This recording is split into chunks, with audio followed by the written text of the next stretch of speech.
Okay, small pause. I just want to notify you that this is an update section and that here we're going to cover Android hacking.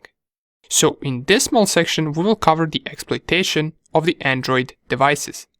Now, even though this is considered mobile hacking, compared to what we already covered by now in Metasploit framework and other tools used for payload creation, Android hacking won't be much different than that.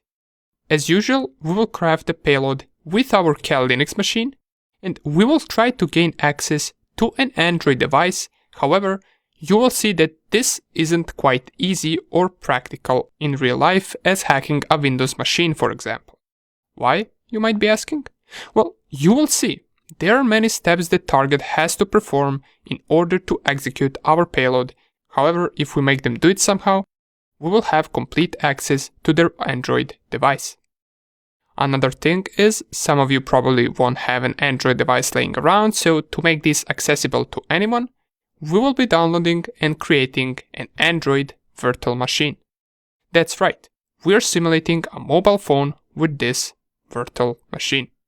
If you actually have an Android device, feel free to use that one instead to test these payloads out, as that would be the best practice since some of the post-exploitation options won't work on a virtual machine.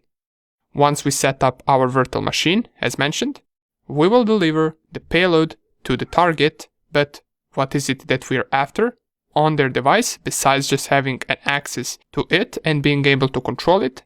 Well, we want to, for example, extract all of the contacts from that mobile phone.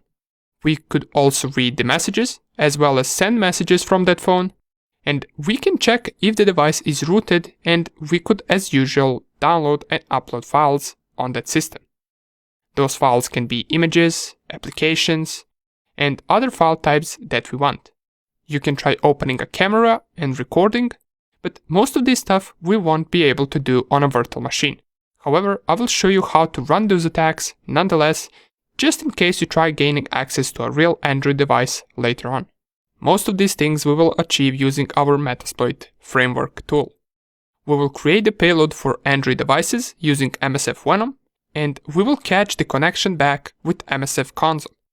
All of this stuff we already know, so we will just get straight into that. But besides all of this, there is one more interesting thing that we will learn for the first time, and that is how we can gain access to a target device that is not on our network. That's right, for now we only attacked and exploited targets that are on our own local network. But what if we, for example, want to send our payload to the target in a different country, with different router and different devices on its network? Is it the same process? Well, you will see that it isn't actually quite the same. But it's not a hard process either. You can later apply this for any target whatsoever, whether it runs Windows, Linux, or even Android. This will work on all of them in case they are on a different network. Nonetheless, enough of talking, and let's get straight into hacking Android devices.